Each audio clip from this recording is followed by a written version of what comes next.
Hi ಸ್ನೇಹಿತರೆ, ನಾನಿವತ್ತು ಬಂಗಡ green masala ಮಾಡೋದು ಹೇಗೆ ಅಂತ ಹೇಳ್ಕೊಡ್ತೇನೆ. ನೋಡಿ, ಬಂಗಡನ ಈ ರೀತಿಯಾಗಿ ಕಟ್ ಮಾಡ್ಕೊಂಡಿದ್ದೇನೆ. ಒಂದು ಮೀನಲ್ಲಿ 2 ಪೀಸನ್ನು ಮಾಡ್ಕೊಂಡಿದ್ದೇನೆ ನಾನು. ಇವಾಗ ಏನೇನು ಬೇಕಂತ ಮಸಾಲ ಮಾಡಲಿಕ್ಕೆ ತೋರಿಸ್ತೇನೆ ನಾನು. ಕಾಯಿ, ಕೊತ್ತಂಬರಿ ಸೊಪ್ಪು, ಹುಣಸೆ ಹುಳಿ, ಹಸಿಮೆಣಸು, ಬೆಳ್ಳುಳ್ಳಿ, ಕೊತ್ತಂಬರಿ, ಜೀರಿಗೆ, ಶುಂಠಿ. ನಾನು ಇವನ್ನೆಲ್ಲ ಹುರ್ಕೊಳ್ತೇನೆ. ನಾನು ಮೀನಿಗೆ 1 ಚಮಚ ಆಗೋಷ್ಟು ಉಪ್ಪನ್ನು ಹಾಕ್ಕೊಳ್ತೇನೆ.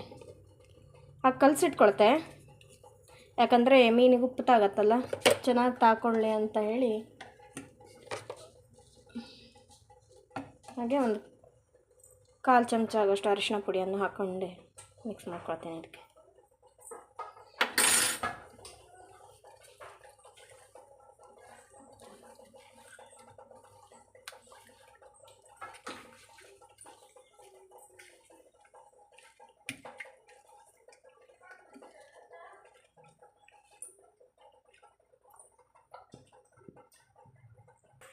ನಾನು ಇವಾಗ ಇದನ್ನು ಸೈಡಿಗೆ ಇಟ್ಕೊಳ್ತೇನೆ.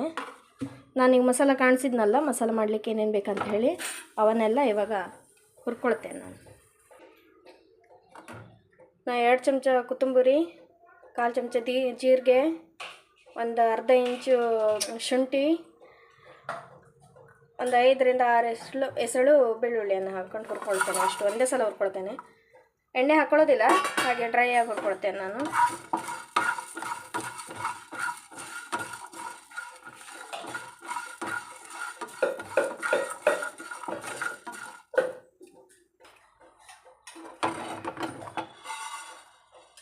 ಒಂದು 5 ನಿಮಿಷ ಹುರ್ಕೊಂಡಿದ್ದೇನೆ.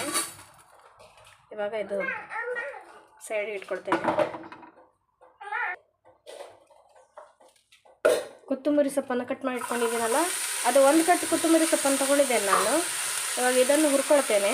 ಹಾಗೆ ಯಾವುದಕ್ಕೂ ಎಣ್ಣೆಯನ್ನು ಹಾಕ್ಕೊಳ್ಳೋದಿಲ್ಲ, ಹಾಗೆ ಡ್ರೈ ಆಗಿ ಹುರ್ಕೊಳ್ತೇನೆ.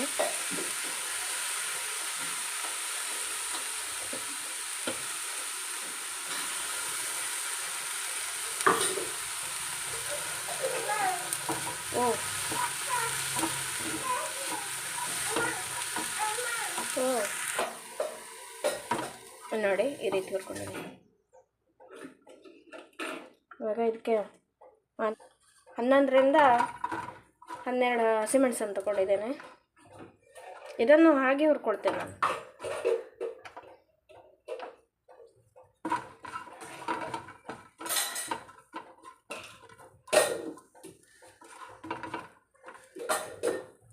ಒಂದು 5 ನಿಮಿಷ ಹುರ್ಕೊಂಡ್ರೆ ಸಾಕು ಹಸಿಮೆಣಸನ್ನು.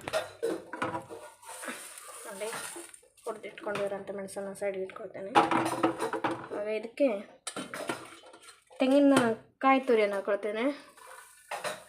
ನಾನು ಇದಕ್ಕೊಂದು ಸ್ವಲ್ಪ ಅರಿಶಿಣ ಪುಡಿನ ಹಾಕ್ಕೊಳ್ತೇನೆ, ಯಾಕಂದರೆ ಮೀನಿಗೆ ಹಾಕ್ಕೊಂಡಿದ್ದೀನಲ್ಲ, ಅದಕ್ಕೆ ಒಂದು ಸ್ವಲ್ಪ ಹಾಕ್ಕೊಳ್ತೇನೆ ಇದಕ್ಕೆ. ಇವಾಗ ಇದನ್ನು ಹುರ್ಕೊಳ್ತೇನೆ, ತೆಂಗಿನಕಾಯಿನ.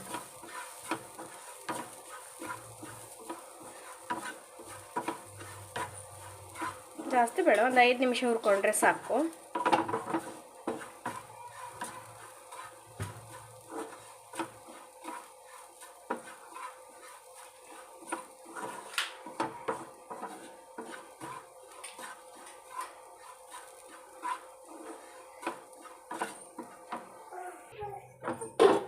ಹುರ್ಕೊಂಡಿದ್ದೇನೆ.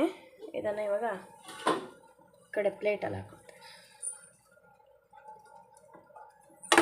ಅಲ್ಲಿ ನೋಡಿ, ಎಲ್ಲವನ್ನು ಹುರಿದಿಟ್ಕೊಂಡಿದ್ದೇನೆ. ಹುಣಸೆ ಹಣ್ಣನ್ನು ಒಂದು ಹುರ್ಕೊಂಡಿಲ್ಲ, ಹಾಗೆ ಹಾಕ್ಕೊಳ್ತೇನೆ ನಾನು. ಇವಾಗ ಇವನ್ನು ಮಿಕ್ಸಿ ಜಾರಿಗೆ ಹಾಕ್ಕೊಳ್ತೇನೆ.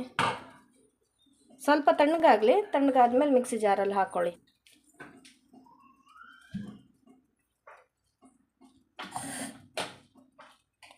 ಇದಿನ್ನೂ ಬಿಸಿ ಇದೆ, ಸ್ವಲ್ಪ ಹೊತ್ತು ಬಿಟ್ಟು ಮಿಕ್ಸಿ ಜಾರಿಗೆ ಹಾಕ್ಕೊಳ್ತೇನೆ.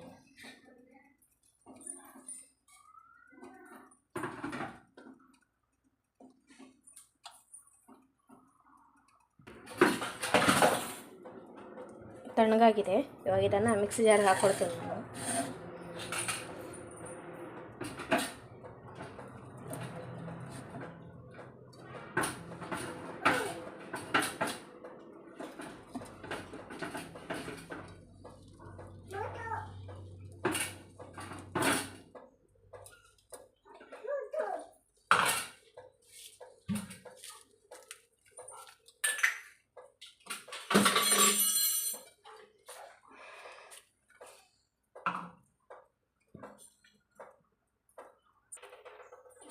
ನೋಡಿ ಎಲ್ಲವನ್ನು ಮಿಕ್ಸಿ ಜಾರಿಗೆ ಹಾಕ್ಕೊಂಡಿದ್ದೇನೆ. ಇದಕ್ಕೆ ಅರ್ಧ ಗ್ಲಾಸ್ ಆಗೋಷ್ಟು ನೀರನ್ನು ಹಾಕ್ಕೊಳ್ತೇನೆ ನಾನು. ಸ್ವಲ್ಪ ಸ್ವಲ್ಪನೇ ಹಾಕ್ಕೊಳ್ತೇನೆ, ಅಂದರೆ ರುಬ್ಕೊತ ಹಾಕ್ಕೊಳ್ತೇನೆ ನಾನು. ಇವಾಗ ಇದನ್ನು ರುಬ್ಕೊಳ್ತೇನೆ. ನೋಡಿ ಸ್ವಲ್ಪ ಡ್ರೈ ಅನಿಸ್ತು, ನಾನು ಅದಕ್ಕೆ ಸ್ವಲ್ಪ ನೀರನ್ನು ಹಾಕ್ಕೊಳ್ತೇನೆ.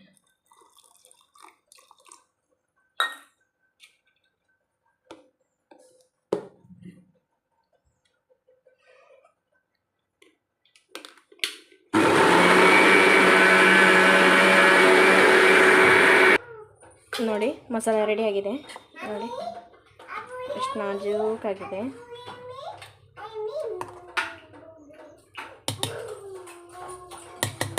ನಾನು ಈಗ ಇದನ್ನು ಸೈಡ್ಗೆ ಇಟ್ಕೊಳ್ತೇನೆ. ಈಗ ಮಸಾಲ ಕುದಿಸ್ಕೊಳ್ಳಿಕ್ಕೆ ಏನೇನು ಬೇಕಂತ ತೋರಿಸ್ತೇನೆ. ಟೊಮೆಟೊ, ಈರುಳ್ಳಿ 2 ತೊಗೊಂಡಿದ್ದೆ, ಟೊಮೆಟೊ 1 ತೊಗೊಂಡಿದ್ದೇನೆ. ಇವಾಗ ಇದನ್ನು ಫ್ರೈ ಮಾಡ್ಕೊಳ್ತೇನೆ. ನಾನು ಡೈಲಿ ಯೂಸ್ ಮಾಡುವಂಥ ಎಣ್ಣೆ ಹುಟ್ಟನ್ನೇ ತೊಗೊಂಡಿದ್ದೇನೆ. ನೋಡಿ ಇದರಲ್ಲಿ 1 ಇದಾಗಷ್ಟು ಹಾಕ್ಕೊಳ್ತೇನೆ ನಾನು.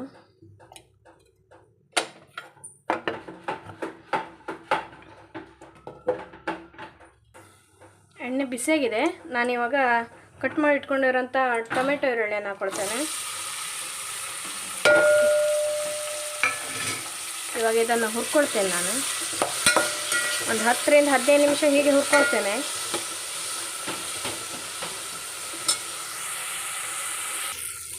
ಇಲ್ಲಿ ನೋಡಿ ಈ ರೀತಿ ಫ್ರೈ ಆಗಬೇಕು ಟೊಮೆಟೊ ಈರುಳ್ಳಿ. ಇವಾಗ ಇದಕ್ಕೆ ಮಸಾಲನ್ನು ಹಾಕ್ಕೊಳ್ತೇನೆ.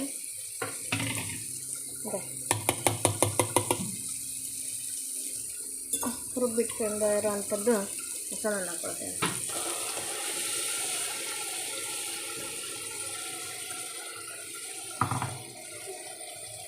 ಸ್ವಲ್ಪ ನೀರು ಹಾಕಬೇಕು. ಅಂದರೆ ಎಷ್ಟು ದಪ್ಪ ಇರಬೇಕು, ಹದ ಬೇಕು ಅಷ್ಟೇ ದಪ್ಪ ಇಟ್ಕೊಳ್ಳೋದು ಮಸಾಲಾನ. ಜಾಸ್ತಿ ತಿಳು ಮಾಡಬೇಕಂತ ಇಲ್ಲ. ಭಾಳ ತಿಳು ಮಾಡಿದರೂ ಚೆನ್ನಾಗಾಗೋದಿಲ್ಲ.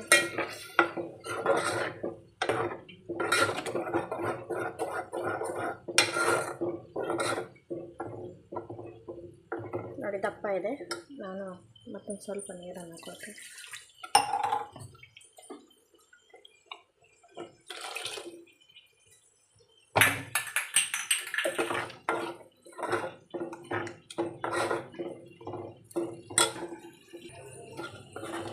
ನಾನು ದಪ್ಪ ಇದೆ ಮಸಾಲ, ಮತ್ತೊಂದು ಸ್ವಲ್ಪ ಹಾಕ್ಕೊಳ್ತೇನೆ ನೀರು. ನೀವು ಹದ ನೋಡಿ ನೀರನ್ನು ಹಾಕ್ಕೊಳ್ಳಿ.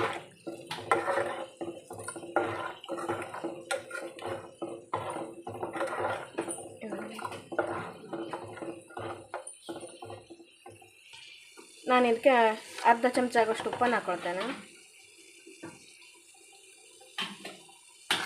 ಹಾಗೆ ಇದಕ್ಕೆ ನಮ್ಮ ಕಡೆ ಜುಮ್ಮಿನ ಕಾಳು ಅಂತ ಹೇಳ್ತಾರೆ. ನಿಮ್ಮ ಕಡೆ ಏನು ಹೇಳ್ತಾರೆ ಅಂತ ಹೇಳಿ ನನಗೆ ಕಮೆಂಟ್ ಮಾಡಿ ಹೇಳಿ. ಇದು ನಾನು 10 ರಿಂದ 12 ತೊಗೊಂಡಿದ್ದೇನೆ.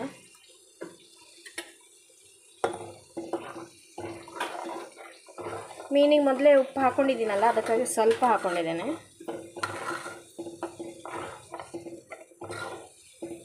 ಇದು ಇವಾಗ ಚೆನ್ನಾಗಿ ಕುದಿ ಬರಲಿ. ನೋಡಿ ಮಸಾಲ ಈ ರೀತಿಯಾಗಿ ಕುದಿಬೇಕು.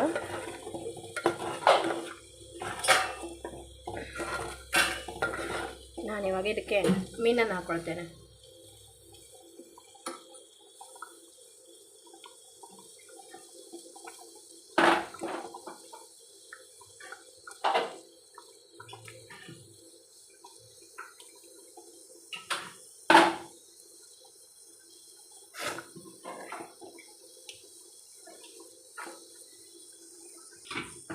ಈ ರೀತಿ ಮಸಾಲ ಕುದ್ಮೇಲೆ ಮೀನನ್ನು ಹಾಕ್ಕೊಳ್ಳಿ. ಇಲ್ಲ ಅಂದರೆ ಮೀನೆಲ್ಲ ಒಂಥರ ಬಿಡಿಸೋಗತ್ತೆ. ನೋಡಿ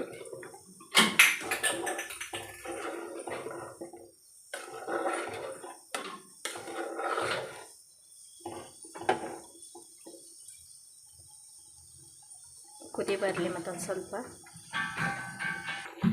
ನೋಡಿ ಈ ರೀತಿ ಕುದಿ ಬರಬೇಕು.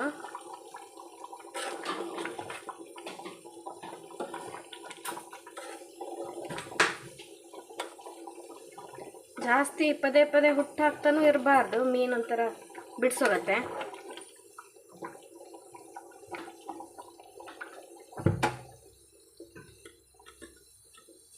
ನೋಡಿ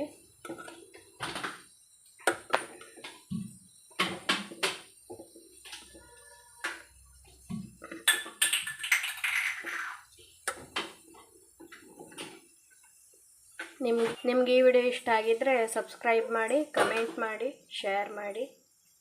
ಧನ್ಯವಾದಗಳು.